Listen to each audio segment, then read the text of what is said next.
ओम शांति ओम शांति ओम शांति हमारे दिनों हमारे बेटे हमारे अंदर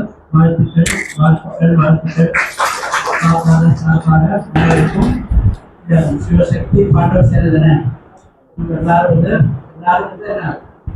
சக்திசாலி ஆத்மா.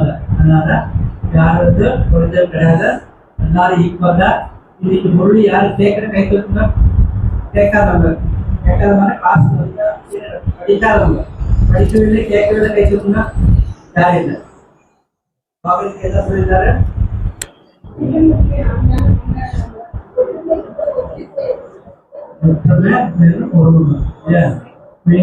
எல்லாருக்கும் ஒரே போல சக்தி கொடுத்துருக்கேன்.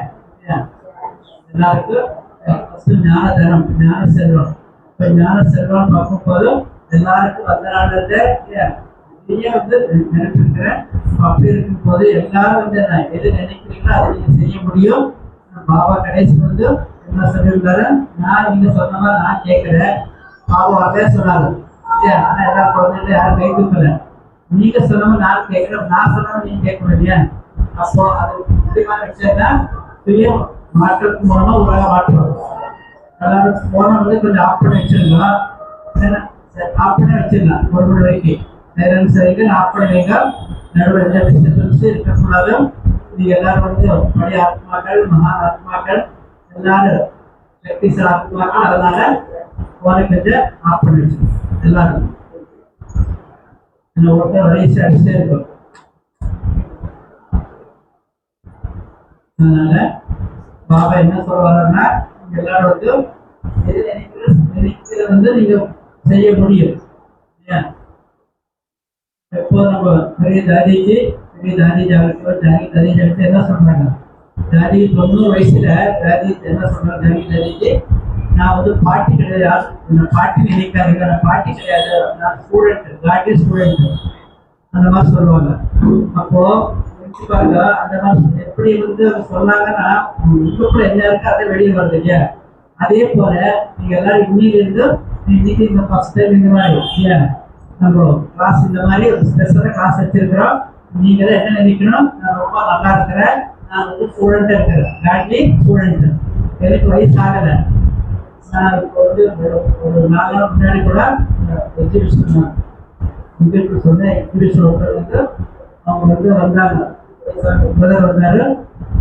என்ன வயசு நினைக்கிறீங்க? 65 இருக்கணும், 20 வயசு, நான் தாத்தா கிடையாது அப்படின்னாங்க. இப்போ அந்த மாதிரி எல்லாரும் இருக்கணும். எல்லாரும் தன்னை ரொம்ப சக்தி இருக்கிறேன். எந்த அளவுக்கு மனசு ஸ்ட்ராங்கா இருக்கோ அந்த அளவுக்கு ஆட்டோமேட்டிக் உடல்நிலையும் நல்லா இருக்கும். அப்போ பாபா நமக்கு நிறைய சக்தி கொடுத்துருக்காரு, நிறைய ஞானம் கொடுத்துருக்காரு, எல்லாமே பாபா குணங்கள் கொடுத்துருக்காரு. எந்த அளவு தன்னைத்தான் ரொம்ப நீங்க ஸ்ட்ராங்கா நினைக்கிறீங்களோ, வில் பவரோட நினைக்கிறீங்களோ அந்த அளவுக்கு உடல் நல்லா இருக்கு. உடல் ஆரோக்கியம், உடல் ஆரோக்கியம் இருக்கிறதுக்காக ஆதாரம் என்ன? மனசுதான். இப்போ மனசு எந்த அளவுக்கு நீங்க ஸ்ட்ராங் படுத்துறீங்களோ, பாபா நினைவின் மூலமாக, சேவையின் மூலமாக, ஏதோ ஒரு சேவை, நினைவோ சேவை, இது மூலமா எந்த அளவுக்கு நீங்க ஸ்ட்ராங் படுத்துறீங்களோ அந்த அளவுக்கு அவசியமா நீங்க எப்போதும் பலசாலி இருக்கீங்க. மனோபலம், உடல் பலம். இங்க கூட உட்கார வைங்க. பாபா எல்லாரையும் மேல கொண்டு போக பாபா என்ன சொல்றாரு?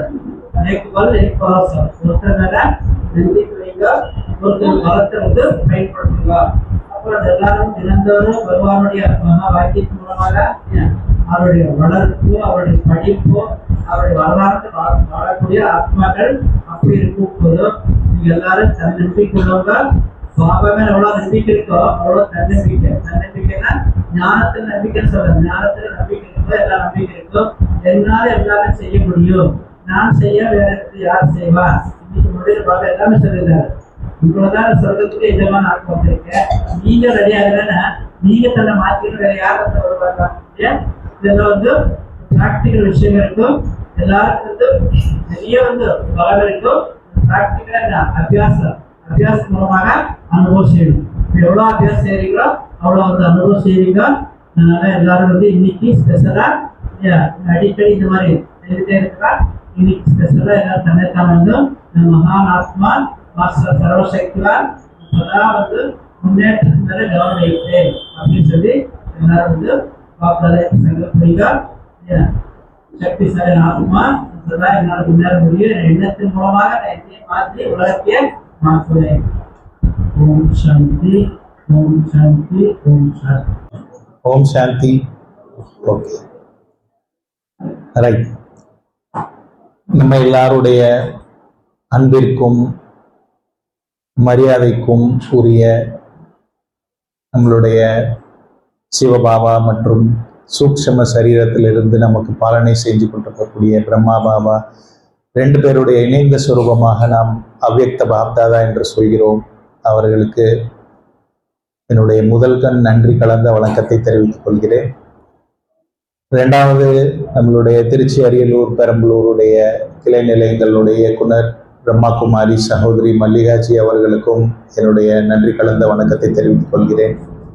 அவங்க இந்த நிகழ்ச்சியை மிக ஷார்ட் நோட்டீஸில் வந்து ஏற்பாடு பண்ணி உங்க எல்லாருக்கும் ஃபோன் பண்ணி கூட கூப்பிட்டுருப்பாங்கன்னு நினைக்கிறேன். அடுத்ததாக,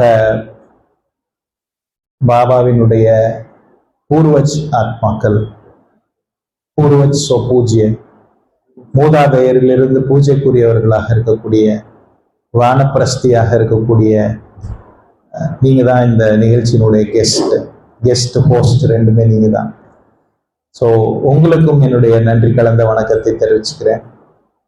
அடுத்து நம்ம எல்லாருக்காகவும் மதியான சாப்பாடு வந்து சில சகோதரிகள், சில தாய்மார்கள் முன்னாடியே வந்து 8:30 மணி 8 மணிக்கே வந்து செஞ்சிட்டு இருந்தாங்க. ஸோ அவர்களுக்கும் என்னுடைய நன்றிகள்.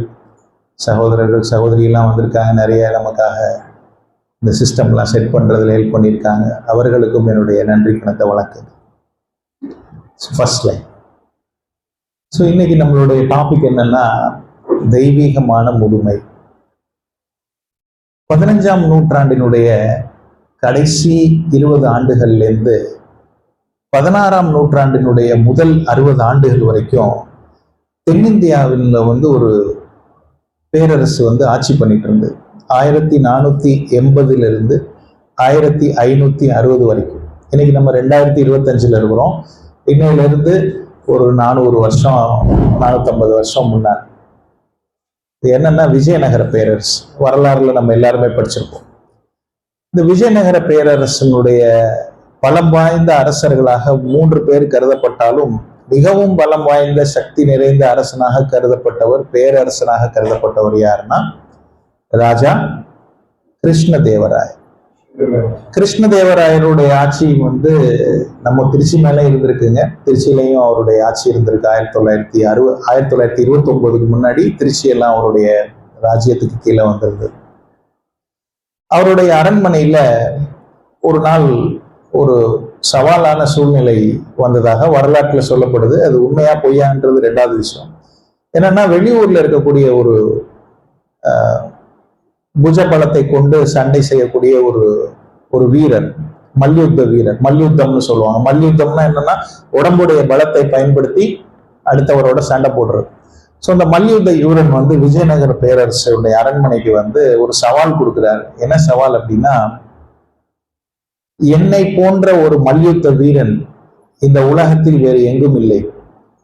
என்னை உங்கள் நாட்டில் இருக்கும் யாராவது ஒரு வீரன் வென்று காட்டினால் நான் வந்து அவங்கள பெரிய வீரன்னு ஒத்துக்கிறேன். அப்படி இல்லைன்னா என்னை நீங்கள் பெரிய வீரனாக ஏற்றுக்கொள்ள வேண்டும் அப்படின்னு சொல்றேன். ஒரு ராஜாக்கு இருக்கக்கூடிய மிகப்பெரிய சவால் என்னன்னா, எதிரியும் முதல்ல உள்ளார வரவிடக்கூடாது. அப்படி வந்துட்டா அவன் ஜெயிச்சுட்டு போக விடக்கூடாது. ரைட்டா? எதிரிய உள்ளார வரவிடக்கூடாது, வந்துட்டா ஜெயிச்சுட்டு போக விடக்கூடாது. ஆனால் அந்த அரண்மனையில் இருந்த ஒற்றர்கள் எல்லாம் ஏற்கனவே வந்து மற்ற நாடுகள்ல ஆள் வச்சிருப்பாங்க. அந்த ஆட்கள் எல்லாம் சொல்லியிருக்காங்க, இந்த மல்யுத்த வீரனை ஜெயிக்கிறது அவ்வளவு சுலபம் கிடையாது. இந்த நியூஸ் ஊர்ல எல்லாம் பரவுனனால அந்த நாட்டுல விஜயநகர பேரரசுல இருக்கக்கூடிய எந்த ஒரு வீரனும் அந்த மல்யுத்த வீரனோட சண்டை போடுறதுக்கு தயாரா இல்லை, யாருமே ரெடியா இல்லை. ஸோ இவருக்கு கொஞ்சம் அகங்காரம் வந்துருச்சு. யாருக்கு? அந்த வீரருக்கு. அவர் வந்து அரண்மனையில சொல்றாரு, ஒரு வீரன் கூட இல்லை இந்த நாட்டுல, நீங்க ரொம்ப பெரிய பலம் வாய்ந்த நாடுன்னு உங்களை சொல்லிக்கிறீங்க, ஆனா ஒரு வீரன் கூட இல்லைன்னு. இப்ப அந்த அரண்மனையில ஒரு விகடகவி இருக்கிறார். உங்க எல்லாருக்கும் தெரிஞ்சிருப்பாங்க. விகடகவி பேர் என்ன? தெனாலிராமன். பாருங்க எவ்வளவு வேகமா வருது.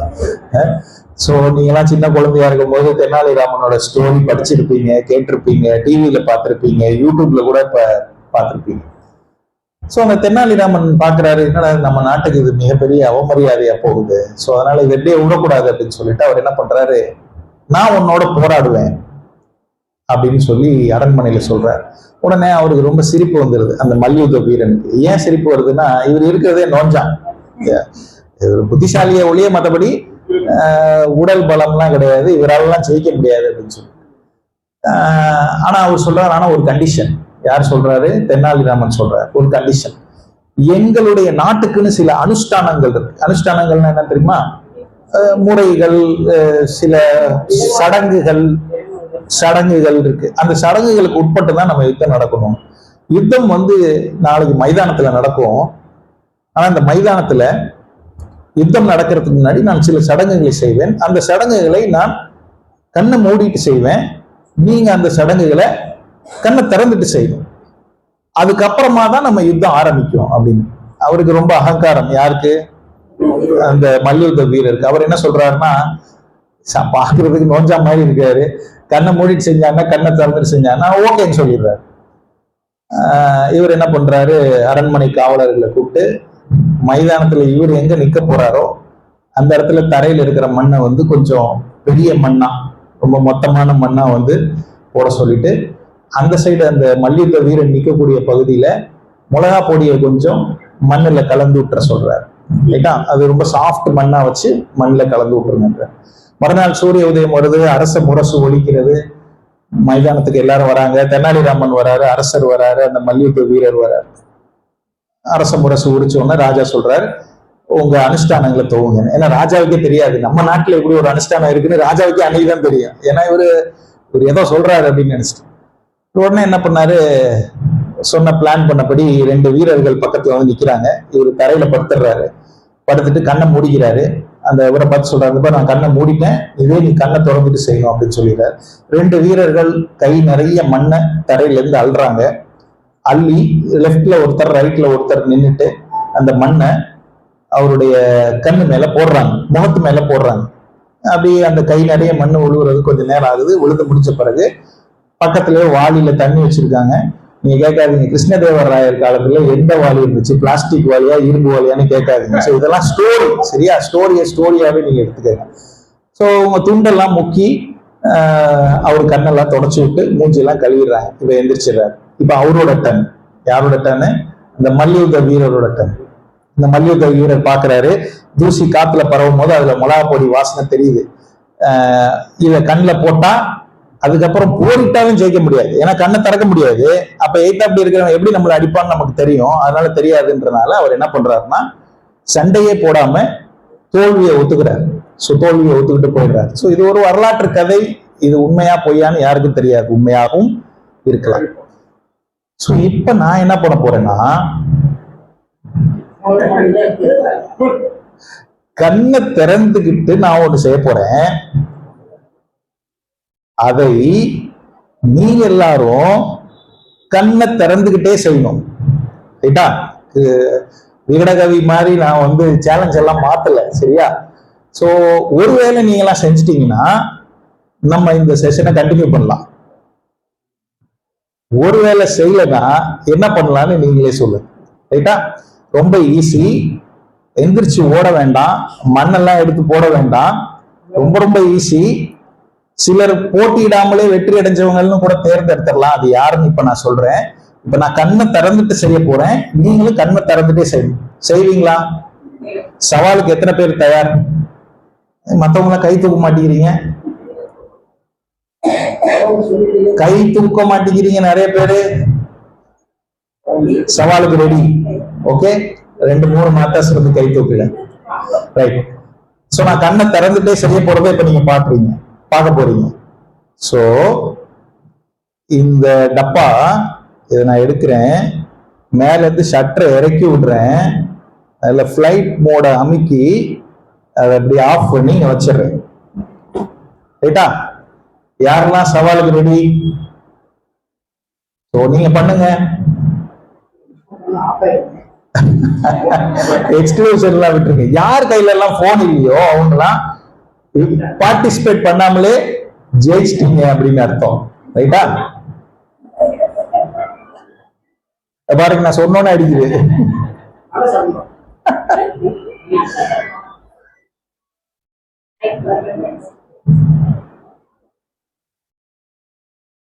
Right, next slide. முதுமை. காந்தியடிகள் வந்து இந்த 3 பொம்மையை வச்சிருந்தார்.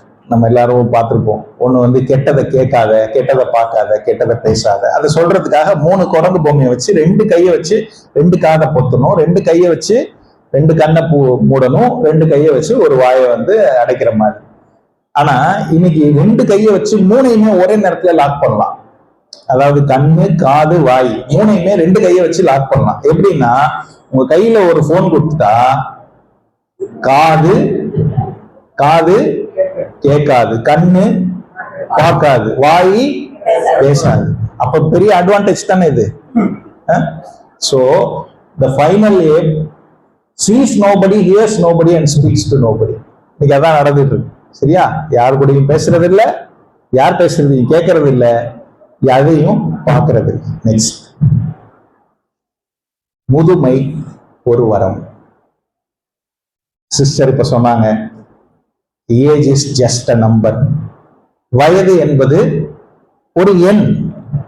65 வயது, 75 வயது, 80 வயது அப்படிங்கிறது ஒரு ஜஸ்ட் அ நம்பர் அப்படின்னு அதை சொன்னாங்க. ஒரு 80 வயது முதியவர் வந்து என் வயசு ரொம்ப கம்மி அப்படின்னு சொன்னார் அப்படின்னு சொன்னாங்க. முதுமை ஒரு வரம். எத்தனை பேர் ஒத்துக்கிறீங்க? நான் ஈஸியா ஜெயிச்சிருவேன் போல இருக்கு, கஷ்டப்பட வேண்டியது இல்லைன்னு நினைக்கிறேன். ரைட். முதுமை ஒரு சாபம்.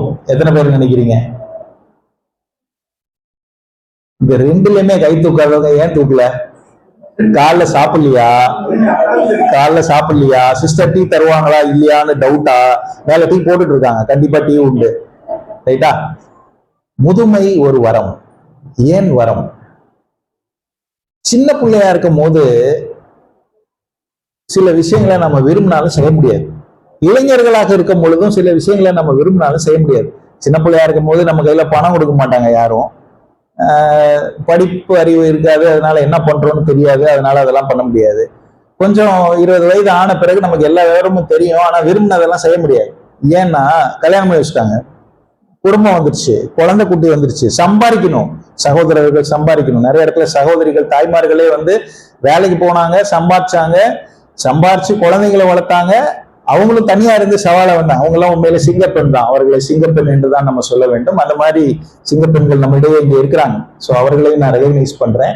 அவங்க முதுமை ஒரு வரம். ஏன் அப்படின்னா, முதுமையில நீங்க இளமையில எதையெல்லாம் செய்ய வேண்டும் என்று விரும்பி செய்ய முடியாமல் போனதோ அவை அனைத்தையும் உங்களால் செய்ய முடியும். முக்கியமா முதுமையில் உங்களுக்கு கிடைக்கும் நேரமே ஒரு பிளஸ்ஸிங். சின்ன பிள்ளைங்களா இருக்கும் போது ஸ்கூலுக்கு போகணும்னு சொல்லி இப்பெல்லாம் வந்து 3வது வயசுல 2வது வயசுலயே கொண்டு போய் பால்வாடியில விட்டுறாங்க. 20 வயசு ஆகிறவங்களாட்டி அவங்க ஏதோ டிகிரி படிச்சு வெளில வந்தோம்னா, காலேஜ் விட்டு வெளில வரவங்களாட்டி வேலை கிடைச்சிருக்கு. வேலை கிடைக்கலனாலும் ஏதாவது ஒரு வேலையில தள்ளிடுறாங்க, அப்புறம் அதுல பிறகு கல்யாணம் பண்ணி வச்சிடுறாங்க. So the cycle keeps on going. அவங்களுக்கு டைமே கிடைக்கிறது இல்லை. எப்ப கேட்டாலும் எல்லாரும் என்ன சொல்றாங்க, எங்களுக்கு நேரம் இல்லை அப்படின்னு சொல்லி. நேரம் இருக்குன்னு சொல்லக்கூடிய ஒரே ஆள் யாரு? முதியவர்கள். ஆனா முதியவர்களை யாரும் எங்கேயுமே கூப்பிடுறது இல்லை. ரைட்டா? ஏன்னா செகண்டரி சிட்டிசனா, சீனியர் சிட்டிசனா, செகண்டரி சிட்டிசனா ஒதுக்கி வச்சுட்டாங்க. ஆனால் பாபா என்ன செய்திருக்கிறார்? முதியவர்களையே தேடி பாபா தன்னுடைய பிரம்மா பாபாவை பாபா எப்போ பிடிச்சாரு? அவரோட 60 வயசுலதான் பிடிச்சாரு. இன்னைக்கும் யஜ்யத்தில் ஆதார ஸ்தம்பங்களாக இருக்கக்கூடியவர்கள் யார்? வயதான நம்மளுடைய தாதிகள் தான், வயதான நம்மளுடைய தீதிமார்கள் தான். அவர்கள் தான் வந்து இன்னைக்கும் ஆதார ஸ்தம்பமா இருக்கிறாங்க. சோ அதனால முதுமை ஒரு வரம். Next slide. முதுமை ஒரு 2வது குழந்தை பருவம். குழந்தை பருவத்துல ஒரு 5 வயசு வரைக்கும் உங்களுக்கு எந்த ரெஸ்பான்சிபிலிட்டியும் கிடையாது. 5 வயசுக்கு மேல ஒரே ஒரு ரெஸ்பான்சிபிலிட்டி. என்ன ரெஸ்பான்சிபிலிட்டி?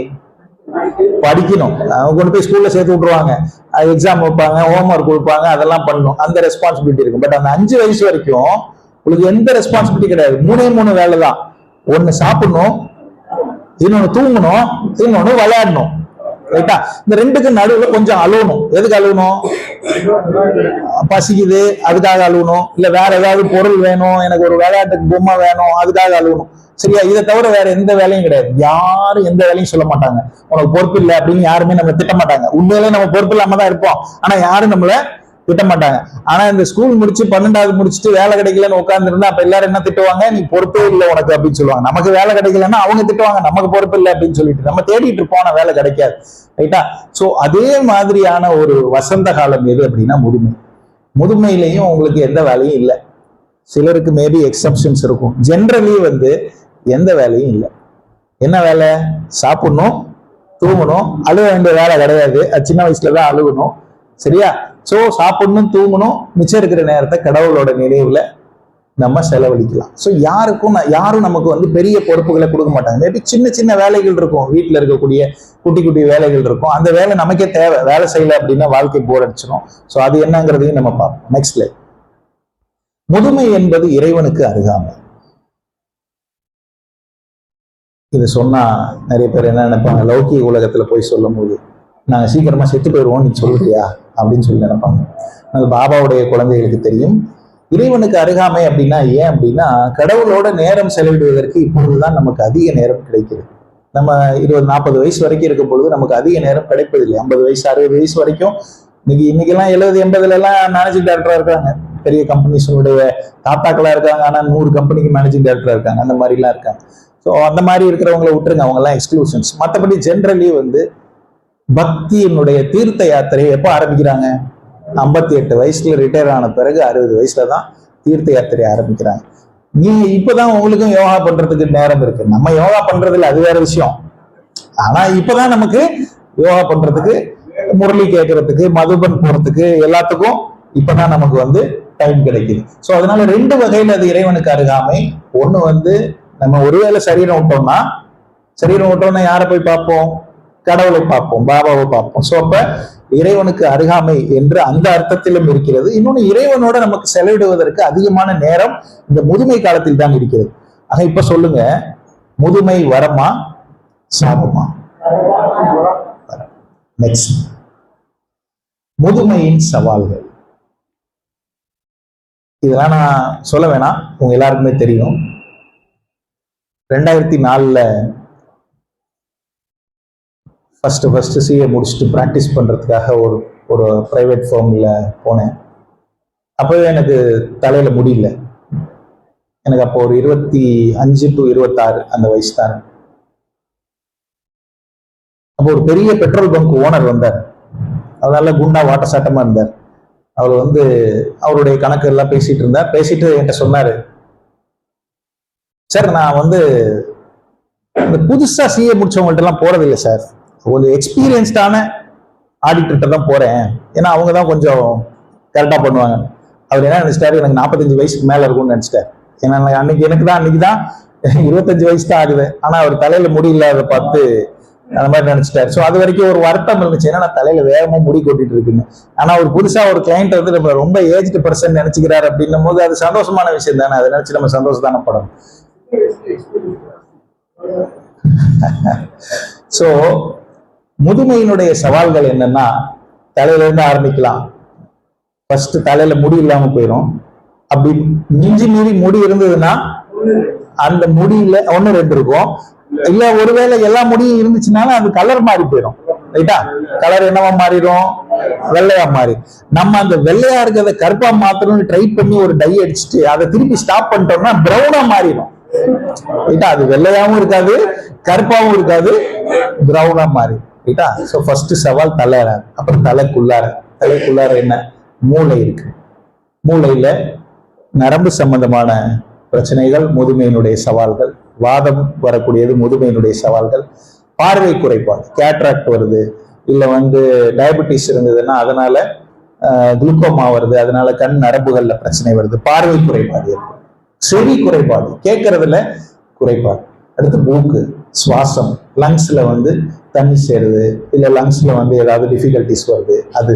அடுத்தது பல்லு, பெரிய ப்ராப்ளம் இல்லையா? பல்லு உடைஞ்சு போயிடுது, பல்லு வீக் ஆயிடுது, நியூரலாஜிக்கலி வீக் ஆகுறதுனால பல்லெல்லாம் உடைஞ்சிருது, அதனால செயற்கை பல் வைக்க வேண்டியதா இருக்கு. அப்படி வச்சா கூட சாப்பிடுறது வந்து கம்ஃபர்டபுளா சாப்பிட முடியல, நம்ம விரும்பினதை சாப்பிட முடியல. இளமையாக இருக்கும்போது நம்ம எதெல்லாம் சாப்பிடணும்னு நினைச்சோமோ அதெல்லாம் வந்து டைம் இருக்காது, அதனால சாப்பிட முடியாது. ஆனா வயதான பிறகு டைம் இருக்கும், சாப்பிடலாம்னு நினைச்சா வாயில பல்லு இருக்காது, ஸோ அதனால சாப்பிட முடியாது. இது அந்த சவால்கள். அடுத்தது டோட்டல் சிஸ்டம்ல கிட்னி இருக்கு, லிவர் இருக்கு, செரிமான பிரச்சனைகள் வருது, லிவர்ல ப்ராப்ளம் வருது, கிட்னில ப்ராப்ளம் வருது, ஹார்ட்ல ப்ராப்ளம் வருது, இல்லாம டயபெட்டிஸ் வருது, ஹைப்பர் டென்ஷன் வருது. ஸோ இதெல்லாம் நம்ம எல்லாருக்குமே தெரியும். இதெல்லாம் முதுமையினுடைய சவால்கள். இப்ப நான் எப்படி ஒரு போர் வீரர், ஒரு மல்யுத்த வீரர் வந்து சவால் விட்டாரோ அந்த மாதிரி இதெல்லாம் நம்மளுடைய சவால்கள். நெக்ஸ்ட், ஸோ இதை லிஸ்ட் பண்ணியிருக்கோம், அதனால இதை திரும்பி சொல்ல வேணாம். நெக்ஸ்ட், ஸோ இந்த சவால்களை எப்படி கையாள வேணும் இதெல்லாம் உங்களுக்கே தெரியும். இந்த எல்லா ப்ராப்ளமுக்கும் சேர்த்து ஒரே ஒரு மருந்து கொடுத்தா எப்படி இருக்கும், அதை நோக்கி நம்ம போறோம். சரியா? ஸோ இப்ப எப்படி கையாளணும் அப்படின்னா, உடலுக்கு நோய் இருந்ததுன்னா சரியான மருத்துவரை அணுக வேண்டும். நிறைய பேர் வந்து என்ன நினைக்கிறாங்கன்னா, நோய்க்கு ட்ரீட்மெண்ட்லாம் எடுக்க வேண்டாம், நம்ம யோகா பண்ணி சரி பண்ணிடலாம் அப்படின்னு நினைக்கிறாங்க. யோகா பண்ணி சரி பண்ணிடலாம், ஆனால் பல நேரங்களில் நீங்கள் நன்றாக யோகா பண்ணீங்கன்னா உங்களை தேடியோ இல்லை நீங்களே ஒரு நல்ல டாக்டரை தேடியோ போற மாதிரி ஒரு சூழ்நிலை வந்துடும். அது கொடுக்குற சாதாரண மருந்து கூட உங்க நோயை வந்து குணப்படுத்துறதுக்கு போயிடும். ஸோ அதனால தேடுதல் தப்பில்லை. ஒரு மருத்துவரையோ ஒரு அறுவை சிகிச்சையோ இல்லை ஏதாவது ஒரு மருந்தோ எடுத்துக்கொள்வது தப்பில்லை. ஏன்னால் இதுவும் சவாலை சமாளிப்பதற்கான ஒரு வழிதான். அதனால் இதை வந்து நம்ம ஒதுக்கக்கூடாது. நிறைய பேர் அதை வந்து ட்ரீட்மெண்ட்டே நான் எடுக்க மாட்டேன் அப்படின்னு பிடிவாதமா இருக்கிறாங்க. அப்படி வந்து நாம் பிடிவாதமாக இருக்கக்கூடாது. ஸோ இந்த உடல் நோய்களுக்கான சவால்களை சந்திப்பதற்கு நாம் மருத்துவரை அணுக வேண்டும். முக்கியமா நோய் வராமல் பார்த்தோம், இருக்கிற நோய் காம்ப்ளிகேட் ஆகாம பார்த்தோம். ஸோ என்ன செய்ய வேண்டும், உணவு முறை. பெரும்பாலான பிரச்சனை என்னன்னா, நம்ம வயிற்றுல 2 வகையான கெமிக்கல் வந்து சுரக்கும். ஒன்று வந்து பசிக்கும் போது சுரக்கும், பிரெயினுக்கு சிக்னல் கொடுக்கும், பசிக்குது சாப்பிடு அப்படின்னு சொல்லி. இன்னொன்று வந்து சாட்டிஸ்ஃபைடு, என் வயிறு ஃபுல்லா இருக்கு அப்படின்னு சொல்லி. ஆக்சுவலா இந்த கெமிக்கலுடைய சுரக்குல வந்து இம்பேலன்ஸ் ஏற்படும். பசி வந்து இல்லாத நேரத்துல கூட, உடலுக்கு தேவையில்லாத நேரத்துல கூட பசிக்கிற மாதிரியான கெமிக்கல் வந்து சுரந்தது அப்படின்னா நீங்க வந்து ஓவர் ஈட்டிங் பண்ண ஆரம்பிச்சிருக்கீங்க. உங்களுக்கு தெரியாது நீங்க ஓவர் ஈட்டிங் பண்றீங்கன்னு. அது வந்து மனப்பசியா உடல் பசியா அப்படின்னு தெரியாது. ஸோ அப்ப சரியான உணவு முறை அப்படின்னா என்னன்னா, உங்க உணவில் நிறைய காய்கறிகள் இருக்க வேண்டும், நிறைய பழங்கள் இருக்க வேண்டும். வாரத்தில் 3 நாளாவது அவசியம் ஒரு கீரை உங்களுடைய உணவில் இருக்க வேண்டும். அடுத்தது புரதங்களை வந்து நீ கார்போஹைட்ரேட்ஸை விட, அதாவது மாவு சத்து உணவை விட புரதச்சத்து உணவை அதிகம் எடுத்துக்கொள்ள வேண்டும்.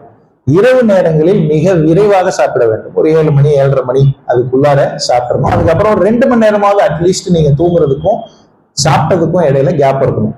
சாப்பிட்ட உடனே போய் படுக்கையில படுத்தீங்கன்னா என்னெல்லாம் ஆகும்னு உங்களுக்கு தெரியும். ஸோ அதனால அதை நான் சொல்ல வேண்டாம்.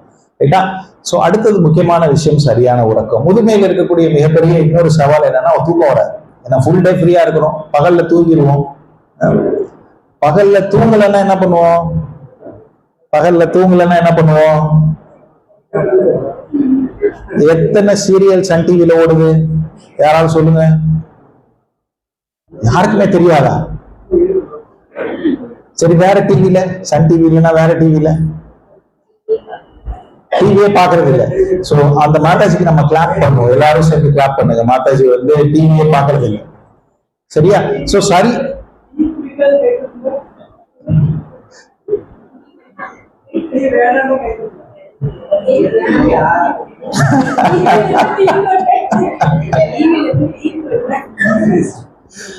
ஃபைன். சோ சரியான உறக்கம் அது முதுமையினுடைய இன்னொரு பிரச்சனை. ஸோ அவசியம் வந்து நாம் 7 மணி நேரத்திற்கு குறைவில்லாமல் நாம் தூங்க வேண்டும். அதில் குறைஞ்சபட்சம் 6 மணி நேரம் தொடர்ச்சியா இருக்கும். 6 மணி நேரம் தொடர்ச்சியான தூக்கம் இருக்க வேண்டும். 1 மணி நேரம் பகல்ல வேணா ரெஸ்ட் எடுத்துக்கலாம். இல்ல காலையில் நைட்லயே சீக்கிரமா தூங்குனீங்கன்னா ஒரு 1 hour கழிச்சு திரும்பி தூங்கலாம். ஸோ 7 மணி நேரம் என்பது உங்க உடலினுடைய தேவை. அதை நீங்க குறைக்கிறேன்னு சொல்லிட்டு ஏதாவது முயற்சி பண்ணீங்கன்னா அது வேற மாதிரியான விளைவுகளை ஏற்படுத்தும். அடுத்தது சரியான உடற்பயிற்சி. கேட்கலாம், முதுமையில என்ன உடற்பயிற்சி செய்யறது அப்படின்னு சொல்லிட்டு, அதையும் இப்ப நம்ம செய்வோம். என்ன உடற்பயிற்சி, எளிமையான மென்மையான உடற்பயிற்சி எல்லாம் நாம் அமர்ந்து கொண்டே செய்யலாம், படுத்து கொண்டே செய்யலாம். அதையெல்லாம் நாம் இப்ப பார்க்கிறோம். முக்கியமா உடல் நோயை சரி பண்ணுவதற்கு நிறைய சிரிக்கணும். முன்னு உட்கார்ந்து இருந்தீங்கன்னா சோ பாக்குறவங்களுக்கும் சந்தோஷமா இருக்காது, உங்களுக்கும் சந்தோஷமா இருக்காது. நம்ம என்ன வந்து முன்முனா மூஞ்சிக்கு போட்டி வச்சிருக்கோமா? அப்படிலாம் இல்லை இல்லையா? சிரிக்கணும் இல்லையா? சிரிச்சாதான் மனிதன், சிரிச்சாதான் மனிதன். சிரிக்கலைன்னா நான் சொல்லல மாதாஜியா சொன்னாங்க, விலங்கு. நான் சொல்றது விலங்கு, சரியா? விலங்குக்கு சிரிக்க தெரியாது, விலங்குக்கு அழுகவும் தெரியாது. ஆனா சில விலங்குகள் அழுகிறது, ரைட்டா? சோ அதனால சிரிக்க வேண்டும். சிரிப்பு வாழ்க்கையில ரொம்ப ரொம்ப அவசியம். அது முதுமையில் ரொம்ப ரொம்ப அவசியம். நிறைய சிரிக்கணும். நெக்ஸ்ட், வயதானவர்களுக்கு இருக்கக்கூடிய இன்னொரு ப்ராப்ளம் என்ன அப்படின்னா, அவர்கள் உடலை பேணுவதில் ஆர்வமின்மை உடையவர்களாக ஆயிடுறாங்க. ஆர்வமின்மைனா விருப்பமே இருக்காது. நிறைய வயதானவர்களை பாருங்க, வீட்டை விட்டு என்னைக்காவது வெளியில போறாங்க, ஒரு பப்ளிக் பிளேஸ்க்கு போறாங்க, ஒரு கல்யாணத்துக்கு போறாங்க, ஒரு சொந்தக்காரங்களை பார்க்க போறாங்க, அன்னைக்கு ஒழுங்கா தலையில எண்ணெய் வச்சு தலை சீவுவாங்க, ரைட்டா? வீட்டுல இருக்கும்போது தலையில எண்ணெய் வைக்க மாட்டாங்க, ரைட்டா? எண்ணெய் வைக்காம போய் என்ன ஆயிடும்னா, தலை சீவாம போய் என்ன ஆயிடும்னா தலை சிக்காயிரும். தலை சிக்கானோன்னு என்ன பண்ணுவாங்கன்னா, என் தலை சிக்கா இருக்கு, நான் எதுக்கு வெளியில வரணும் அப்படின்னு சொல்லி, தலை சிக்கா இருக்கிறதுனால நான் கல்யாணத்துக்கு வரல, சொந்தக்காரங்களை பார்க்க வரல, சென்டருக்கு வரல, அங்க வரலன்னு சொல்லிடுவாங்க. பாபாவோட குழந்தைங்க அப்படி இருக்க மாட்டாங்க. பொதுவா உலகத்துல அப்படிதான் இருக்கிறார். சோ அடுத்தது என்னன்னா, பல்லு வந்து சரியில்லை அப்படின்னா பல் மருத்துவரை அணுகி, முடிஞ்சதுன்னா பல்லை ரிப்பேர் பண்ணுங்க, ரீப்ளேஸ் பண்ணுங்க. இதே மாதிரி வீட்டுல வந்து நீங்க நடக்கிற இடத்துல டவல் ராடுன்னு சொல்லுவாங்க இல்லையா, கைப்பிடி, அந்த மாதிரி வந்து அந்த கைப்பிடி வைங்க. அது டாய்லெட்லயும் இருக்கணும், நீங்க படுக்கையிலிருந்து எந்திரிச்சு முக்கியமா போற இடத்துல எல்லாம் இருக்கணும். யாருக்கு வந்து பேலன்ஸ் இருக்கோ, நான் நடந்துருவேன்னு நினைக்கிறீங்களோ அவங்களுக்கு தேவையில்லை. மற்றவர்களுக்கு வந்து இதை அவசியம் நாம் செய்ய வேண்டும். இது வந்து ஒரு தேவையில்லாத செலவாக நாம் கருதக்கூடாது. ஏன் அப்படின்னா, முதுமையில ஃபால் அப்படிங்கிறது வந்து நடக்கவே கூடாது.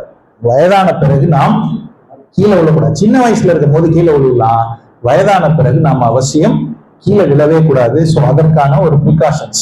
அதே மாதிரி கால் மற்றும் பாத நலம், டயபெட்டிஸ் இருக்கவங்க மட்டும் இல்லை, டயபெட்டிஸ் இல்லாதவங்களும் தன்னுடைய பாத நலனை பார்க்கணும். ஏன்னா உங்களுடைய ஃபுட் தான் உங்களுடைய லிவருடைய ஃபங்க்ஷனிங்கை காட்டக்கூடிய ஒரு கண்ணாடி. உங்களுடைய பாதத்தில் ஏற்படக்கூடிய பித்த வெடிப்புகள் உங்க லிவரினுடைய ரிஃப்ளெக்ஷன். உங்க பாதத்துல அதிகமான பித்த வெடிப்பு இருக்குன்னா, அதிகமான வந்து சேற்று புண்ணு வருதுன்னா, உங்க லிவர் ஃபங்க்ஷனிங்ல ஏதோ ப்ராப்ளம். அதெல்லாம் சின்னதாக தான் இருக்கும், அதை சரி பண்ணிடலாம். அதற்கு ஆயுர்வேதத்திலையும் மருந்துகள் இருக்கிறது, அலோபதியிலையும் மருந்து இருக்கிறது. ரெண்டுமே சாப்பிட வேணாம், யோகாசனம் பண்ணியே சரி பண்ணிடலாம், சரியா? சோ அதனால உங்கள் காலினுடைய பாத நலத்தை, தலை நலத்தையும் பேண வேண்டும், காலுடைய பாத நலத்தையும் பார்க்க வேண்டும். அதே மாதிரி துணி, உலர வைத்த காய்ஞ்சு உலர வைத்த துணி, அதே துணியை திரும்பி போடக்கூடாது. நிறைய பேர் வந்து நம்ம வீட்டுல தானே இருக்கோம், ரைட்டா? வீட்டுல தானே இருக்கோம், எங்க வெளில போனோம், அழுக்கே ஆகல, அதனால இதே போட்டுக்கலாம் அப்படின்னு சொல்லி. முதுமையினுடைய இன்னொரு பிரச்சனை என்ன அப்படின்னா, யூரினரி ட்ராக் இன்ஃபெக்ஷன் அடிக்கடி வரும்.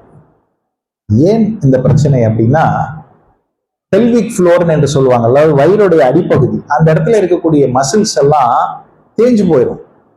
குறிப்பாக சகோதரிகளுக்கு, தாய்மார்களுக்கு இது அதிகமாக வரும். குழந்தை பெற்ற பிறகு அவர்களுக்கு அதிகமாக இந்த ப்ராப்ளம் வரும். இந்த பெல்விக் ஃப்ளோர்ல மசில்ஸ் வந்து ஸ்ட்ராங்கா இல்லைன்னா என்ன ஆயிடும்னா, உங்களை அறியாமலே யூரின் லீக் ஆகும். ஆக்சுவலா யூரின் நமக்கு வரணும்னு ஃபீலிங் வரணும், நம்ம பாத்ரூமுக்கு போய் நம்ம எப்ப ஃபீல் பண்றோமோ அப்பதான் நம்ம உடம்பு விட்டு அந்த யூரின் போகணும். அதுதான் நார்மல் ஹெல்த்தியான லைஃப் இல்லையா? இல்ல அப்படின்னா என்ன ஆயிரும்னா, அந்த பெல்விக் ஃப்ளோர்ல இருக்க மசில்ஸ் எல்லாம் வீக் ஆயிடுச்சு அப்படின்னா, நம்ம படுத்திருக்கும் போதே வந்து திடீர்னு கொஞ்சமா, ரொம்ப வராது, மைல்டா யூரின் லீக் ஆயிடும். பல நேரங்கள்ல இது தெரியாது நமக்கு. என்ன ஆயிடும், அந்த ட்ரெஸ் நீங்க மாத்தாமலே படுத்திருந்தீங்கன்னா யூடிஐ, யூரினரி ட்ராக் இன்ஃபெக்ஷன் சொல்லக்கூடிய அந்த யூடிஐ அதிகமாக வரும், தாய்மார்களுக்கு அதிகமாக வரும். ஸோ அவர்கள் என்ன செய்ய வேண்டும் என்றால், அவசியம் பெல்விக் ஃப்ளோர் மசிலை ஸ்ட்ரென்தனிங் பண்ணக்கூடிய சிம்பிளான எக்ஸசைஸ் பண்ணணும். சகோதரர்களுக்கும் இது வரும். சகோதரர்களுக்கு ஈஸியான வேலை என்னன்னா, சைக்கிள் ஓட்டுது. சைக்கிள் ஓட்டுனீங்கன்னா உங்களுடைய பெல்விக் ஃப்ளோர்ஸ் வந்து ஸ்ட்ராங் ஆயிடும். நீங்கள் சரீரம் மூடும் நாள் வரைக்கும் யூரின் லீக்கேஜ் என்ற ப்ராப்ளம், அதை இங்கிலீஷ்ல இன்கன்டினன்ஸ் சொல்லுவாங்க, இன்கன்டினன்ஸ் என்ற ப்ராப்ளம் உங்களுக்கு வராது. சைக்கிள் ஓட்ட முடியல, முட்டி வலிக்குது அப்படின்னா படுத்துக்கிட்டு சைக்கிள் ஓட்டுங்க. எப்படி படுத்துக்கிட்டு சைக்கிள் ஓட்டுறது? பெட்ல படுத்துக்கங்க, தலைவாணி எதுவும் வைக்காதீங்க, காலை மேல தூக்கிக்கங்க. சைக்கிள் எப்படி ஓட்டுவீங்களோ அந்த மாதிரி காலை சுத்துங்க. ரைட்டா? ஒரு 3 சுத்திட்டு கால் டயர்டாயிரும், கீழே வச்சுக்கோங்க. ஒரு 5 செகண்ட் கழிச்சு திரும்பி சுத்துங்க. தாய்மார்களும் இதை பண்ணலாம். ஆனா நீங்க ட்ராக் ஷூட் வாங்கிக்கணும்.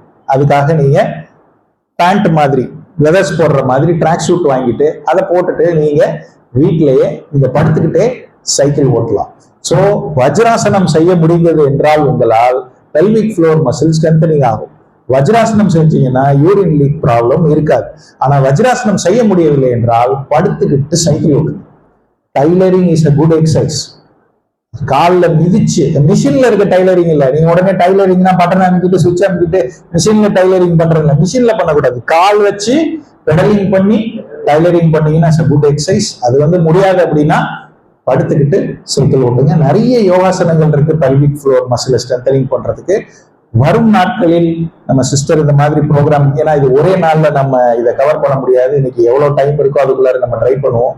அதை நாமும் பயிற்சி பண்ணி பார்க்கலாம். நெக்ஸ்ட், முதுமையில் இருக்கக்கூடிய இன்னொரு சவால்கள். உடல் சார்ந்த நோய்களை பத்தி நம்ம பார்த்தோம். மனம் சார்ந்த நோய். மனம் சார்ந்த நோய்கள்னு முதலாவது வருது என்னன்னா மதிப்பிழப்பு உணர்வு. அப்படின்னா என்னன்னா ஒர்க்லெஸ்னஸ்.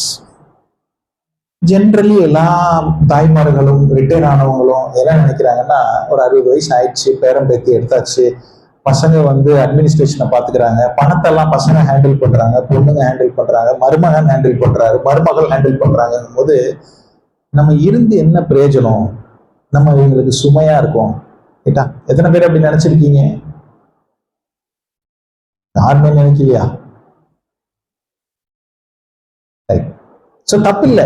நமக்கு எப்படி தோணுதோ அதை ஆமா இப்படிதான் தோணுதுன்னு சொல்றது தப்பு இல்லை. ரைட்டா?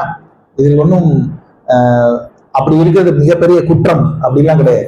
பெரும்பாலும் 60 வயது ஆன பிறகு நம்ம இருந்து பிரயோஜனம் இல்லை, நம்ம இவங்களுக்கு சுமையாக இருக்கிறோம் அப்படிங்கிற ஒரு எண்ணம் மனதில் உள்ள ஆரம்பிச்சு. இது என்ன ஆயிரும்னா ஒர்க்லெஸ்னஸ் கொண்டு வருது.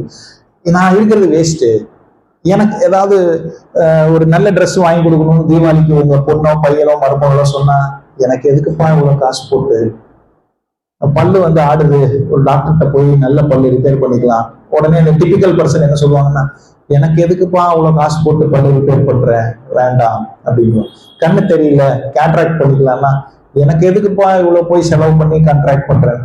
சில வீட்டுல கேட்கறதே இல்லை, அது ஒரு விஷயம். யார் வீட்டுல கேட்கறாங்களோ அவங்க வீட்டுல இந்த மாதிரி சொல்லுவாங்க. ஸோ அப்ப இந்த மதிப்பிழப்பு உணர்வு நமக்கு வரக்கூடாது. சரியா? அப்ப நம்ம என்னதான் பண்றது அதையும் நாம் பார்ப்போம்.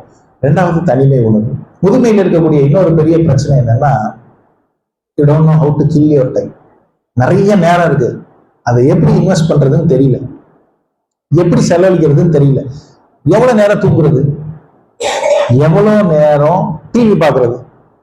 அதிகபட்சம் தொடர்ச்சியா அவங்களால 3 மணி நேரத்துக்கு மேல டிவி பார்க்க முடியுமா? ஒரு நாளைக்கு 2 படம் பார்க்க முடியுமா? சான்ஸே இல்லை. ஃப்ரெண்ட்ஸோட போய் பேசிட்டு இருக்கலாம். ஆனா ஃப்ரெண்ட்ஸே இல்லைன்னா, நண்பர்களே உருவாக்கவில்லை என்றால், நண்பர்கள் இருக்கிறாங்க ஆனா பயமா இருக்கு. என்னன்னா ஒருத்தர் சொன்னார் என்கிட்ட, எனக்கு நிறைய நண்பர்கள் இருக்காங்க, நான் யார்ட்டையும் பேசுறேன். ஏன்னு? நான் பேசினா கடன் கேட்பாரு. ஆக்சுவலா கடனுக்கு பயந்துட்டு அவர் பேசுறத விட்டார். நான் சொல்ல பேசுங்க, கடன் கொடுக்க முடியாதுன்னு சொல்லுங்க. சரி, இட் இஸ் யுவர் பாலிசி. பேசுறதுக்கு ஒன்றும் காசு கிடையாது இல்ல. பேசுறதுக்கு காசு கொடுக்கணுமா? பேசுறதுக்கு காசு கொடுக்க தேவை. ஆனால் பேசுவதையே அவர் தவிர்த்து விட்டார். ஏனென்றால் கடன் கேட்பார். அந்த கடன் கேட்பார் என்ற பயத்தினால அவர் தனிமை உணர்வுலே வாழ்ந்துட்டு இருக்காரு. சோ நண்பர்களை உருவாக்குங்க. அடுத்து மறதி. முதுமையில வரக்கூடிய இன்னொரு பிரச்சனை, மறந்து போயிடும். அல்சைமர், டிமென்ஷியா, பார்க்கின்சன், நிறைய அதனுடைய தொடர்ச்சிகள் இருக்கு. அதெல்லாம் நம்ம ரொம்ப பார்க்க வேணாம். மனச்சோர்வு, டிப்ரெஷன், இதெல்லாம் வந்துச்சுன்னாவே தானாவே மனச்சோர்வு வர ஆரம்பிச்சிடும். பதட்டம் மற்றும் கவலை. எப்ப செத்து போவோம் தெரியல, எப்படி செத்து போவோம் தெரியல, மரணம் சுலபமா இருக்குமா கஷ்டமா இருக்கும், மரணத்தை பற்றிய சிந்தனைகள் அதிகமாக இருக்கும்.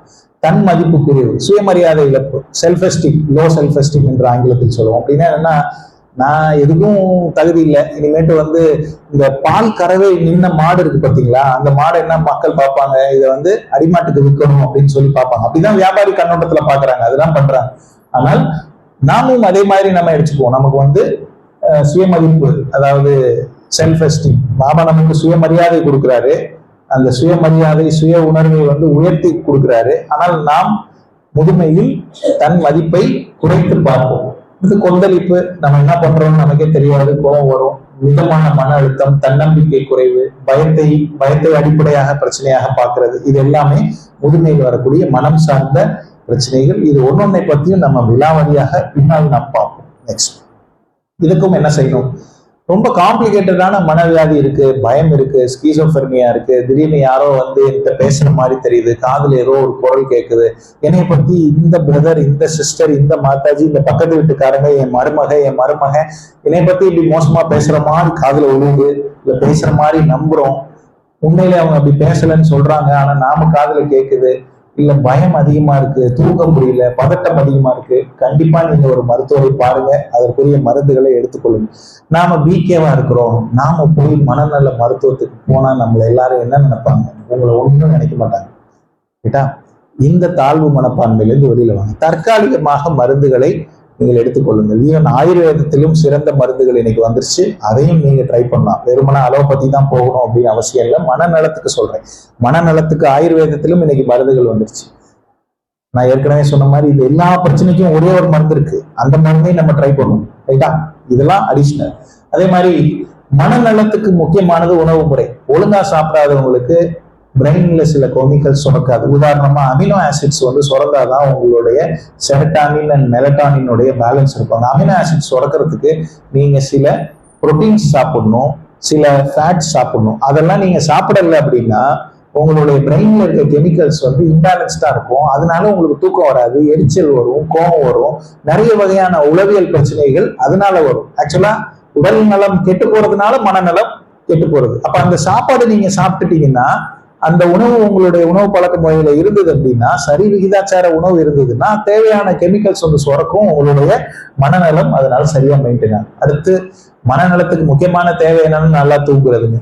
7 மணி நேரம் அவசியம் நாம் தூங்க வேண்டும். முதுமையில சரியான உடற்பயிற்சி செய்யலைன்னா டிப்ரெஷன் அதிகமாகும். உலகத்திலேயே டிப்ரெஷனுக்கு ரொம்ப ஃபாஸ்டா யார் இரையாவாங்க அப்படின்னா சோம்பேறிகள். யாருக்கு சோம்பேறியாக இருப்பது சௌகரியமாக இருக்கிறதோ அவர்கள் எல்லாம் சீக்கிரம் உளவியல் பிரச்சனை உடையவர்களாக ஆகிவிடுவார்கள். சோம்பேறித்தனத்தை என்ஜாய் செய்யவே முடியாது. சோம்பேறித்தனம் ஒரு சுமை. சோம்பேறித்தனம் நமக்கு உளவியல் பிரச்சனையை ஏற்படுத்தும். ஆகவே சோம்பேறியாக இருப்பதை விரும்பாதீர்கள். அவசியம் உடற்பயிற்சி செய்ய வேண்டும். வாழ்வில் மிச்ச நாட்களுக்காக அர்த்தமுள்ள வகையில் உடலையும் மனதையும் பயன்படுத்துதல். நம்ம வாழ்க்கையில் என்ன எத்தனை நாட்கள் இருக்கோ தெரியாது, அத்தனை நாட்கள் வரை நம்மளுடைய உடல் மனம் ரெண்டும் மீனிங்ஃபுல்லா என்கேஜ்டா இருக்கும். அர்த்தமுள்ள வகையில் நம்மளுடைய மனமும் உடலும் லயித்து இருக்க வேண்டும். அந்த மாதிரி வேலைகளை செய்ய வேண்டும். நெக்ஸ்ட், எப்படி அர்த்தமுள்ள வகையில் உடலையும் மனதையும் ஈடுபடுத்துவது? எந்தெந்த வேலைகள், இப்ப எனக்கு வேலையே இல்லாதது மிகப்பெரிய பிரச்சனை. வேலை இருக்கிறவங்களோட வேலை இல்லாதவங்களுக்கு மிகப்பெரிய பிரச்சனை. ஏன் அப்படின்னா, வேலை இருக்கிறவங்களுக்கு தெரியும் காலைல வெஞ்சோமே வியாபாரத்துக்கு போகணும், கடையை போய் திறக்கணும், இல்ல ஆபீஸ்க்கு போகணும், கவர்மெண்ட் டிபார்ட்மெண்ட் இல்ல கூலி வேலை, ஏதோ ஒண்ணு வேலை தெரியும், பணம் சம்பாதிக்கணும் அப்படின்னு சொல்லிட்டு. ஏழையா இருக்கிறது கூட சௌரியம். ஏன் அப்படின்னா பணம் சம்பாதிக்கிறதுக்காக வேலைக்கு போவோம். ரைட்டா? பணக்காரங்களா இருக்கிறது மிகப்பெரிய கஷ்டம். ஏன் அப்படின்னா பணம் இருக்கிறதுனால வேலைக்கு போக மாட்டோம், வேலைக்கு போகாதனால நேரத்தை எப்படி செலவழிக்கிறதுன்னு தெரியாது, நேரத்தை எப்படி செலவழிக்கிறதுன்னு தெரியாததுனால we will get into all so many complications. உடல் மனம் எல்லாத்துலயுமே பிரச்சனைகள் வர ஆரம்பிக்கும். நேரத்தை செலவிட தெரியாதவர்கள் எங்க அதிகமா செலவிடுறாங்கன்னா டிவி, யூடியூப், காசிப். ரைட்டா? இந்த மூணு தான். TV, YouTube, gossip. காசிப்னா என்ன? ஊர் வம்பு பேசுறது. ரைட்டா? ஊர் வம்பு பேசுறது. வெட்டி அதுக்கு ஒரு டீம் வேணும். ரைட்டா? அந்த காசிப்புக்குன்னே ஒரு டீம் ரெடி பண்ணி வச்சிருப்பாங்க. தெரியாதா உனக்கு, அவங்க வீட்டுல அது நடந்துச்சாமே, இவங்க வீட்டுல இது நடந்துச்சாமே. ரொம்ப இன்ட்ரெஸ்டிங்கா தானே இருக்கு. ரைட்டா? இன்ட்ரெஸ்டிங்கானது. ஆனால் நாளடைவில் அது நம்மை சக்தி இழந்தவர்களாக ஆக்கிவிடும். நமக்கு நிறைய பிரச்சனைகளையும் நோய்கள். பல நேரங்கள்ல என்ன ஆகும்னா காசிப்ல இல்லாததெல்லாம் சொல்லிடுவாங்க. அதை நீங்க யார்கிட்டயாவது சொன்னீங்கன்னா இவங்கதான் இப்படி சொன்னாங்கன்னு சொல்லிடுவாங்க. பின்னாடி சண்டை வந்துடும். அவங்க உங்கள்கிட்ட சண்டைக்கு வருவாங்க, நான் அப்படி பண்ணவே இல்லை, நீங்க எப்படி இப்படி சொன்னீங்க அப்படின்னு சொல்லி. எனக்கு தெரியல, அவங்க தான் சொன்னாங்க, இவங்க தான் சொன்னாங்க அப்படின்னு சொல்லிட்டு நாளைக்கு முன்னாடி யார்ட்டையும் பேசவே கூடாது அப்படின்னு ஆயிரும். அப்ப பேசுறதுக்காக தான் வாழ்றோம், சிரிக்கிறோம். ஆனா காசிப் அந்த மாதிரி ஆயிரும். ஸோ ஆகையால் அர்த்தமுள்ள வகையில் எப்படி உடலையும் மைண்டையும் பயன்படுத்துவது. பாபா நமக்கு நிறைய அர்த்தமுள்ள வகையில சொல்லி கொடுத்துருக்காரு. ஒண்ணு, எழுதுறது. எழுதுறதை போல மிக சிறந்த உளவியல் பயிற்சி வேற எதுவுமே இல்லை. யாருக்கு எழுத படிக்க தெரியுமோ அவங்க எழுதுறதை நிறுத்தாதீங்க. என்னைக்கு வரைக்கும் உங்களால பேனா பிடிச்சி எழுத முடியுதோ அன்னைக்கு வரைக்கும் எழுதுங்க. என்ன எழுதணும்?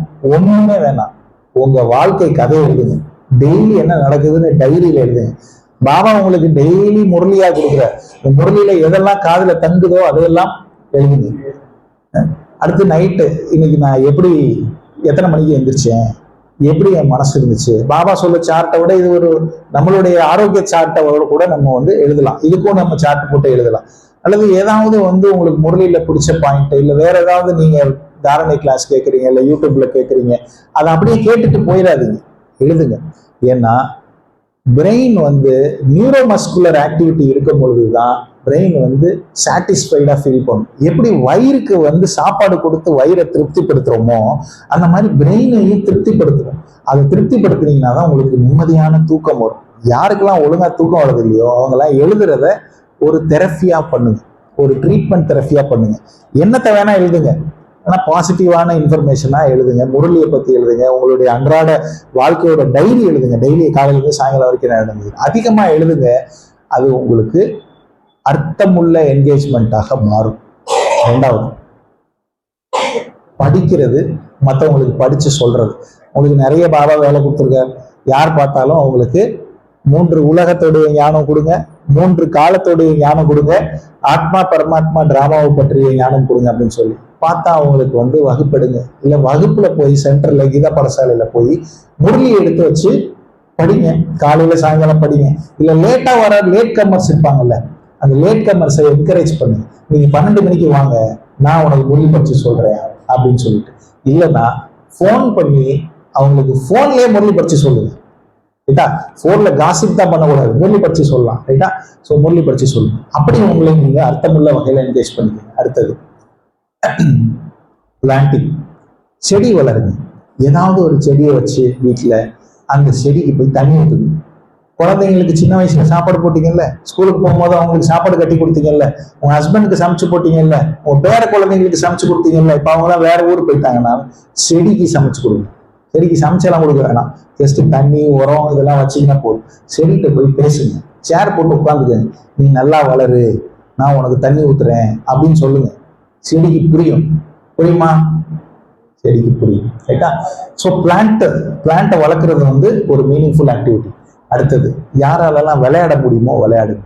அது இன்டோர் கேம்ஸாக இருந்தாலும் சரி, அவுட்டோர் கேம்ஸாக இருந்தாலும் சரி, எது உங்களால் முடியுதோ. இன்டோர் கேம்ஸில் செஸ், கேரம் போர்டு, தாயக்கட்டை, பரமபதம் இதெல்லாம் விளையாட முடிஞ்சுன்னா விளையாடுங்க. அதெல்லாம் உங்க டெய்லி ஆக்டிவிட்டியோட லிஸ்ட்ல வச்சுக்கோங்க.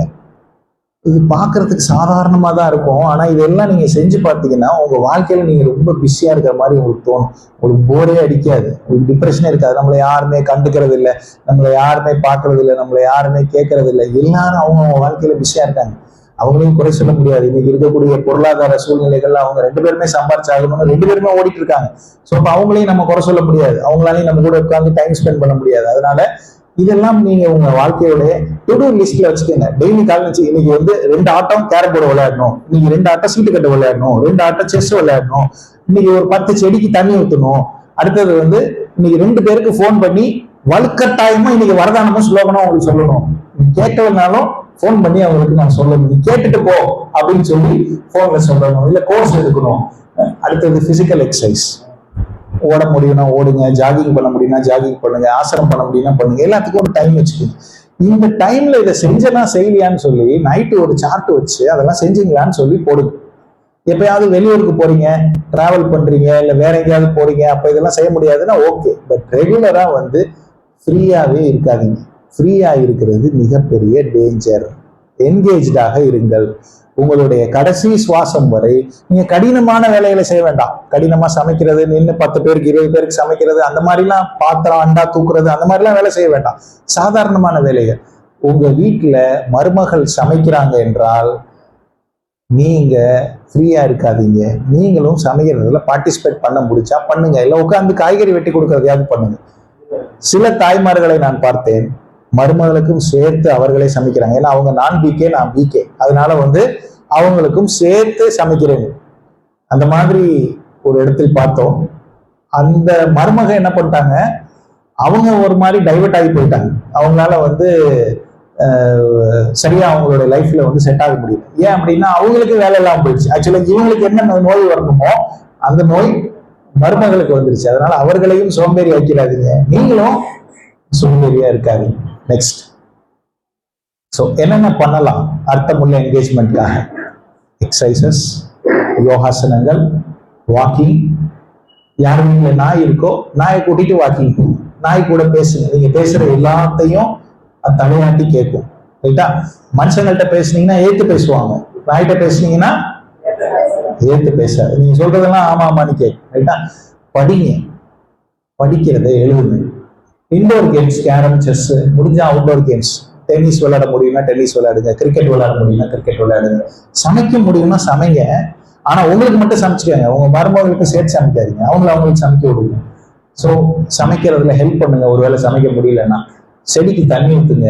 யாராலெல்லாம் முடியுமோ அவங்க சைக்கிள் ஓடுங்க. சைக்கிள் ஒரு நல்ல எக்ஸசைஸ். அடுத்தவங்களுக்கு சொல்லிக் கொடுங்க.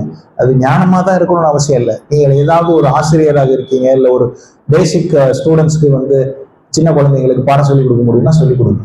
கடைசியா யோகாவும் பண்ணுங்க. ஸோ இதெல்லாம் நம்மளுடைய வெறுமன யோகா மட்டும் இருந்தாலும் போரடிச்சிடும், வெறுமன கர்மம் மட்டும் இருந்தாலும் போரடிச்சிடும். ரெண்டுமே கலந்து இருக்க வேண்டும். அப்போதுதான் வாழ்க்கை திருப்தியாக இருக்கும். நெக்ஸ்ட், நம்ம ஏற்கனவே பேசிட்டு வந்தோம். அனிச்சை இன்வால்வன்ட்ரி இன்டெலிஜென்ஸ். யார் வேணுமா?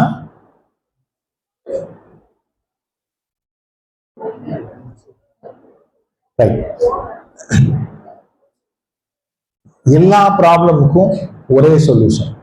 இன்னைக்கு இந்த கேன்சர் டாக்டர் கிட்ட போறாங்க. மக்களுக்கு அந்த டாக்டர் என்ன சொல்றாருன்னா, வேரியஸ் ஸ்கேன் எடுக்கிறாங்க, பிளட் டெஸ்ட் எடுக்கிறாங்க, பயாப்சி எடுக்கிறாங்க. எல்லாம் எடுத்துட்டு என்ன சொல்றாங்கன்னா, இந்த சர்ஜரி வந்து நீங்க உடனடியாக செய்ய வேண்டும். அப்படி செய்யலைன்னா அவங்க உடனே செத்து போயிடுவாங்க. அப்படி செஞ்சீங்கன்னா 6 மாசம் வரைக்கும் இருப்பாங்க, அதுக்கு மேல என்னன்னு சொல்ல முடியாது அப்படின்னு. அதாவது நம்மளை முடிவெடுக்கவே விட மாட்டாங்க. செய்யலாமா வேணாமான்னு முடிவெடுக்க விட மாட்டாங்க. நம்மள ஒரு குழப்பமான சூழ்நிலையிலே வச்சிருப்பாங்க. எல்லா டாக்டர்கிட்ட போய் கேட்டாலும் அவங்களும் இதே மாதிரி தான் கிட்டத்தட்ட ஒப்பீனியன் கொடுப்பாங்க. Second opinion, third opinion. இதுலயே நமக்கு வெறுத்து போயிடும். ரைட்டா? ஸோ இப்போ நம்ம இந்த மாதிரி ஒரு அன்சர்டனிட்டியில இருந்து சர்டனிட்டியை நோக்கி டிராவல் பண்ணணும். ரைட்டா? கடவுள்கிட்ட போய் கேளுங்க, கடைசியில அவரு தான் சொல்யூஷன் அப்படின்னு சொல்லிடுவாங்க. உண்மையிலேயே நம்ம எல்லா ஆத்மாவுக்கும் நம்ம உடம்புல வரக்கூடிய சின்ன பெரிய நோய்களை ஆற்றக்கூடிய ஆற்றல் இருக்கிறது. ரைட்டா? இதுக்காக நம்ம ஒரு ஆக்டிவிட்டி பண்ண போறோம். யாராவது ஒரு பிரதர் இங்க வாங்க, இங்க வந்து உட்காரு. S,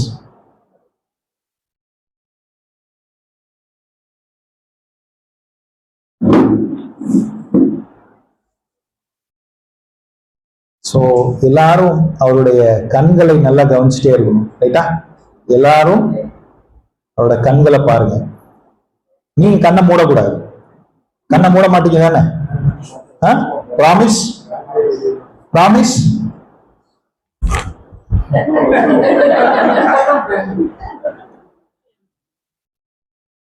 thank you. எல்லாரும் கை தட்டுங்க அவருக்கு. அவர் கண்ணை மூடிட்டாரு, அதுதான் கை தட்டு. அவர் எப்படி கண்ணை மூடினாரு? நான் கையை கொண்டு போனேன், ஆனா நான் கண்ணில் இடிக்கலையே.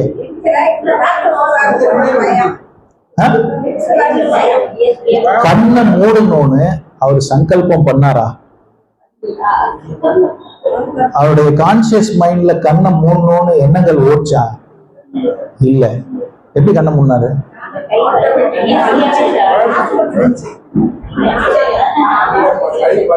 அவர் மட்டும் இல்ல, உங்கள யாருக்கு பண்ணாலும் நீங்க கண்ணை மூடுவீங்க தான். ரைட்டா? ஆனா அவர் ப்ராமிஸ மீறிட்டார். ப்ராமிஸ மீறிட்டார்ல. என்ன ப்ராமிஸ் பண்ணாரு? கண்ணை மூட மாட்டேன்னு சொன்னாரு, ஆனா மூடிட்டார். சோ இதற்கு பெயர் தான் அனிச்சையான அறிவு, இன்வால்வன்ட்ரி இன்டெலிஜென்ஸ். அனிச்சையான அறிவு அப்படின்னா என்னன்னா, அது கான்சியஸ் மைண்ட்ல இருக்கணும்னு அவசியம் இல்லை. கான்சியஸா கண்ணை மூடணும்னு நினைக்கணும்னு அவசியம் இல்லை. நான் கையை கொண்டு போறேங்கிறது அவருக்கு தெரியவே தெரியாது, ரைட்டா? ஆனால் நான் கையை கொண்டு போன உடனேயே ஏதோ ஒரு த்ரெட் இருக்கு, நம்ம கண்ணை குத்திடுவாங்களோன்னு சொல்லிட்டு அன்கான்சியஸ் இன்டெலிஜென்ஸ் ஒர்க் பண்ணுது. Unconscious intelligence. இதே ஒரு டெட் பாடியை இங்க உட்கார வச்சு கண்ணை நல்லா திறந்து வச்சு அது கண்ணுகிட்ட நான் இப்படி பண்ணேன்னா அது கண்ணை மூடுமா? மூடாது. ஏன் மூடாது? ஏன் மூடாது? ஏன் மூடாது? கரெக்டா பதில் சொல்லுங்க. அதுல ஆத்மா இல்லை. அப்ப அன்கான்சியஸ் இன்டெலிஜென்ஸ் எங்க இருக்கு?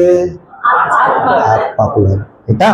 சோ இப்ப நம்ம கையை சமைக்கும் போது கத்தி வச்சு காய்கறியை வெட்டும் போது மணி எவ்வளவு? நான் பிரேக் பண்ணுமா? எதுவும் எப்ப பிரேக் பண்ணும்? ஃபைன். இல்ல நீங்க இந்த ரெக்கார்டிங்காக சொன்னீங்க. ஃபைன். ஸோ இந்த அன்கான்சியஸ் இன்டெலிஜென்ஸ் அப்படிங்கிறது எப்படி ஒர்க் ஆகுதுன்னா, இப்ப நீங்க கையை வந்து காய்கறி வெட்டும் போது கையை கீறிக்கிறீங்க, எங்கேயாவது ஒரு சின்ன கீரல் வந்துடுது. என்ன பண்ணுவீங்க? அந்த கீரலை வந்து ரத்தத்தை வரவிடாம கொஞ்சம் அழுத்தி பிடிச்சிக்குவீங்க. அது மேல ஏதாவது ஆன்டிசெப்டிக் கிரீம் ஏதாவது வாங்கி மருந்து வாங்கி தேய்ச்சிக்குவீங்க. பல நேரங்கள்ல வீட்டுல இருக்க மஞ்சத்தூளையே எடுத்து கட்டிடுவாங்க. நிறைய பேர் தான் பண்ணுவாங்க. சிலர் காப்பித்தூள் போடுவாங்க, சிலர் இங்கு ஊத்துவாங்க. நம்மளுடைய மருத்துவர்களே யாருன்னா தாய்மார்கள் தான். வீட்டுல அஞ்சரைப்பட்டுல இருக்கிற ஐட்டத்திலேயே வந்து மருந்து கண்டுபிடிச்ச, உலகத்திலே மருந்தை வீட்டுல கண்டுபிடிச்ச முதல் யாருன்னா தாய்மார்கள் தான். வேற யாருமே மருந்தை வீட்டுல கண்டுபிடிக்கல. சோ அதனால அவங்க அந்த மாதிரி பண்ணுவாங்க. கொஞ்ச நாள்ல அங்க ஒரு கருப்பா ஒண்ணு வரும், ஒரு இது மாதிரி. அப்புறமா கொஞ்ச நாள் கழிச்சு அந்த கருப்பை வந்து நம்மளே பிச்சு விடுவோம், இல்லை அதுவே கீழே விழுந்துரும். அப்போ ஒரு சின்ன ஒரு கோடு மட்டும் ஸ்கார் மாதிரி தெரியும். இந்த புண்ணு ஆறி. இந்த புண்ணை யார் ஆத்துனா?